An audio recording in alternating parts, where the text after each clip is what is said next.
When we talk about U.S. foreign policy toward Israel, we have to start with something very fundamental. This is not just about sentiment, history, or even ideology alone.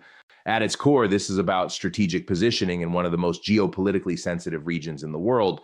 The Middle East is not just another region, it is a crossroads of energy, trade routes, religious identity, and political power. For decades, the United States has understood that influence here is not optional, it is essential. From a purely strategic lens, Israel offers the United States something that is difficult to replicate anywhere else in the region, a reliable, technologically advanced, and militarily capable ally. In a landscape where alliances can be fragile and often transactional, Israel has consistently aligned with U.S. interests in intelligence sharing, counterterrorism, and regional security. This isn't just cooperation, it's deep integration in certain domains. The two countries share intelligence networks, conduct joint military exercises, and collaborate on defense technologies. That level of trust is rare in international relations, and trust, especially in geopolitics, is a form of power. But let's go a layer deeper. Strategy is not just about military assets, it is about perception and positioning. By maintaining a strong alliance with Israel, the United States signals to both allies and adversaries that it is committed to long-term engagement in the Middle East. This presence acts as a deterrent. It tells other regional actors that the U.S. is not a distant observer, but an active participant. In the language of global politics, presence equals influence, and influence shapes outcomes. Now consider the psychological dimension. Nations, much like individuals, operate on patterns of trust and expectation. Israel, over time, has proven to be a consistent partner to the United States. In a world where unpredictability is often the norm, consistency becomes a strategic asset. This consistency reduces uncertainty for policymakers in Washington. It simplifies decision-making in an otherwise highly complex environment. And when decision-making becomes easier, policy becomes more stable. There's also the matter of deterrence. The presence of a strong U.S.-Israel alliance creates a psychological barrier for potential adversaries. It raises the stakes of escalation. Any hostile action in the region is not viewed in isolation. It is viewed through the lens of potential U.S. involvement. That alone can prevent conflicts from escalating further. In global politics, sometimes the most powerful force is not action, but the anticipation of it. Energy security also plays a critical role here, even if it is often understated in public discourse. The Middle East remains a vital region for global energy flows. Stability in this region directly affects global markets, including oil prices, supply chains, and economic confidence worldwide. By maintaining strong ties with Israel, the United States anchors a level of stability in an otherwise volatile environment. This is not just about oil in the traditional sense, it's about the psychological stability of global markets, which respond immediately to perceived risks. Another important layer is technological and military innovation. Israel is often referred to as a startup nation for a reason. It is a hub of innovation in cybersecurity, defense technology, and surveillance systems. For the United States, this creates a unique opportunity, access to cutting-edge technology developed in a real-world security environment. This kind of collaboration strengthens U.S. defense capabilities while also ensuring that it stays ahead in an increasingly competitive global technological race. But we should also recognize that this relationship is not one-sided. Israel also benefits significantly from U.S. support. This creates a feedback loop. Strategic alignment reinforces mutual dependence, which in turn stabilizes the alliance. And in geopolitics, alliances that reinforce each other tend to endure longer than those that are purely transactional. However, every strategic decision comes with trade-offs. The U.S.-Israel alliance has implications for how America is perceived in the broader Middle East. It can create friction with Arab and Muslim majority countries, complicating diplomatic relationships and sometimes fueling regional tensions. This is where strategy becomes complex. Every move strengthens certain relationships while potentially straining others. There are no purely neutral decisions in geopolitics, only calculated ones. So when we step back, what we see is not a simple alliance, but a carefully maintained strategic architecture. It is built on trust, reinforced by shared interests, and sustained by mutual benefit. But more importantly, it reflects a deeper reality of international politics. Power is not just about force, it is about relationships, perception, and positioning. And if we understand that, then the real question becomes not just why the United States supports Israel, but how this alliance shapes the future of global power itself and what kind of world that future will create for everyone else watching.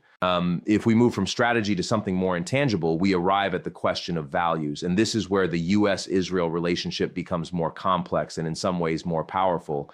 Because foreign policy is never just about interests. It is also about the story a country tells itself about who it is and what it stands for.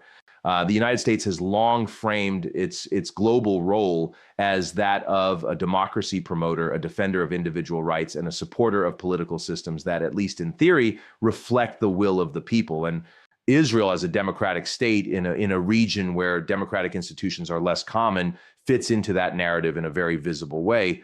This alignment allows U.S. policymakers to present the relationship not just as a strategic necessity, but as a moral and ideological commitment. But let's think about this more deeply. When two nations align based on shared values, what does that actually mean in practice?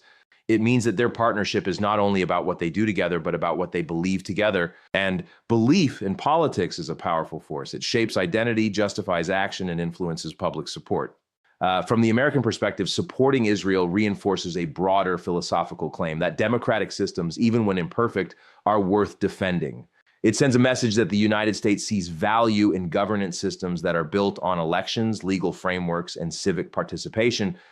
This is important because in a world where competing models of governance are rising, the U.S.-Israel partnership becomes a kind of visible example of democratic alignment. At the same time, we should be careful not to oversimplify this idea. Democracy is not a single uniform concept. It is a spectrum. And both the United States and Israel, like all democracies, operate within that spectrum with their own internal debates, tensions, and contradictions. That's what makes this relationship particularly interesting. It is not based on perfection, but on a shared commitment to a process, an ongoing, often messy effort to balance power, rights, and governance. There is also a psychological dimension here that often goes unnoticed. Nations, like individuals, seek validation of their identity. When the United States supports Israel, it is also reinforcing its own self-image as a nation that stands with democratic allies. That mutual reinforcement creates a kind of feedback loop of legitimacy. Each side validates the other, not just politically, but symbolically. But let's take a step further and ask a harder question. What happens when values and interests begin to diverge? This is where the relationship becomes more nuanced. Because while shared values can strengthen alliances, they can also create expectations. And expectations, when unmet, can lead to tension. For example, in moments where policies differ or where international criticism arises, the question becomes how much of the relationship is driven by shared ideals and how much is driven by strategic necessity. This tension is not unique to the U.S.-Israel relationship. It exists in all alliances. But here, it is particularly visible because the language of values is so central to how the relationship is publicly described. Now, there's another layer that deserves attention. The idea of shared values is not just about governance. It's also about historical memory and collective identity. For many Americans, especially within certain communities, Israel represents more than a state. It represents resilience, survival, and continuity. These narratives carry emotional weight, and in politics, emotion often travels faster than logic. This is where foreign policy becomes deeply human. Decisions are not made in a vacuum. They are influenced by history, identity, and perception. Leaders respond not only to data and strategy, but to the stories their societies tell about themselves. And the U.S.-Israel relationship sits at the intersection of several powerful narratives: democracy, survival, alliance, and shared responsibility. At a global level, this alignment sends a signal to other countries as well. It defines a kind of standard for partnership, one that combines both strategic alignment and ideological compatibility. Other nations observe this and calibrate their own relationships accordingly. In this way, values are not just internal principles, they become tools of global influence. But here's the deeper philosophical question. Can foreign policy truly be driven by values alone? Or are values, in many cases, a framework that helps justify strategic choices? The reality is probably somewhere in between. Values shape direction, but interests determine action. And when the two align, you get a relationship that is not only durable, but politically resilient. So when we look at the U.S. and Israel through this lens, what we see is not just an alliance of convenience, but an alliance that is constantly being reinforced through shared narratives, shared beliefs, and shared identity.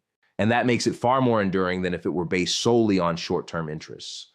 Because in the end, values do more than guide policy. They define legitimacy. And legitimacy in global politics is one of the most powerful currencies a nation can have. And the question we are left with is this: in a world where values are constantly tested by reality, how do nations stay true to what they claim to believe, and what happens when they don't? If strategy explains the structure of the relationship and shared values explain its narrative, then domestic politics explains its persistence. because no foreign policy decision, especially one as consequential as U.S. support for Israel, exists outside the internal pressures of the society that produces it. The United States is a democracy, and that means foreign policy is not made in isolation by experts or institutions alone. It is shaped by public opinion, political incentives, elections, and importantly, organized influence. This is where domestic actors come into play, and they are far from passive. They actively shape the boundaries of what is politically possible. Let's start with the most visible layer, political leadership and congressional support. Over decades, support for Israel has been one of the more consistent bipartisan positions in American politics. That kind of continuity is rare in a deeply polarized political system. And yet, on this issue, both major parties have often found common ground. Why? Because the political costs of opposing that consensus can be high, while the benefits of maintaining it are politically safe. Elected officials respond to incentives. They operate within systems that reward alignment with voter preferences, campaign support, and party positioning. When a foreign policy issue becomes deeply embedded in that system, it gains a kind of inertia. It becomes self-reinforcing. Changing course is not just a policy decision, it becomes a political risk. But beyond elected officials, there are broader social and cultural dynamics at play. Public opinion in the United States has historically been shaped by a range of factors: media narratives, education, cultural exchange, and importantly, identity. For many Americans, Israel is not just a foreign country. It is part of a broader story that includes shared history, cultural familiarity, and for some, religious or ancestral significance. These layers matter because they create emotional alignment. And when emotion enters politics, it strengthens the durability of a position. People are not just supporting a policy, they are supporting something that feels connected to who they are. That kind of connection is difficult to shift with facts alone. Then there is the role of organized influence, which is often discussed but not always fully understood. In any democratic system, advocacy groups play a role in shaping policy outcomes. They do this through lobbying, public campaigns, political donations, and sustained engagement with policymakers. In the US, these groups operate within legal and institutional frameworks that allow for participation in the policy process. What's important to understand is that influence in this context is not necessarily about control. It is about access, persistence, and the ability to keep an issue on the agenda. Policymakers are constantly balancing competing priorities, and groups that are organized and consistent tend to have a stronger voice in that environment. This is not unique to any one issue. It is how the system functions. Now let's add another layer: media and information flow. The way issues are presented to the public matters. Framing shapes perception, and perception over time influences policy. Media narratives can highlight certain aspects of a conflict while downplaying others, shaping how audiences understand complex geopolitical realities. This does not mean there is a single correct narrative, but it does mean that the narratives that dominate public discourse can influence the political environment in which decisions are made. At the psychological level, what we are really talking about here is identity alignment. When domestic political forces align around a foreign policy position, it creates a feedback loop. Politicians respond to voters, voters are influenced by information and identity, and advocacy groups reinforce those positions. Over time, this loop stabilizes into something that feels natural, even inevitable. But here's where it becomes particularly interesting. Domestic support is not static. It evolves. Generational shifts, changing global perspectives, and new information can all influence how people view foreign policy. What was once widely accepted can be questioned, and what was once controversial can become mainstream. This is the dynamic nature of democracy. However, change in this system is often gradual. Institutions move slowly, and deeply embedded positions take time to shift. That means that even as public opinion evolves, foreign policy can lag behind it. This creates a gap between what people feel and what governments do, a gap that can generate tension, debate, and at times political pressure for change. So, when we talk about U.S. support for Israel, we are not just talking about a foreign policy decision. We are talking about a reflection of the American political system itself, its strengths, its constraints, and its internal dynamics. It is a system where multiple voices compete, where influence is distributed, and where outcomes are the result of negotiation, not command.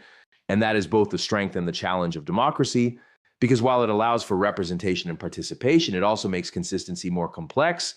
Policy is not just about what is right or strategic. It is about what is politically sustainable. In the end, domestic politics reminds us of something essential. Foreign policy is never truly foreign. It begins at home, shaped by the beliefs, pressures, and priorities of the society that creates it. And the deeper question we are left with is this: in a system where influence is so widely distributed, who ultimately defines a nation's direction, the leaders, the institutions, or the people themselves? And are we paying enough attention to that answer? When we step back and look at the U.S.-Israel alliance through the lens of global implications, what becomes clear is that no decision exists in isolation. Every strategic move, every policy choice, every public statement ripples far beyond the immediate actors.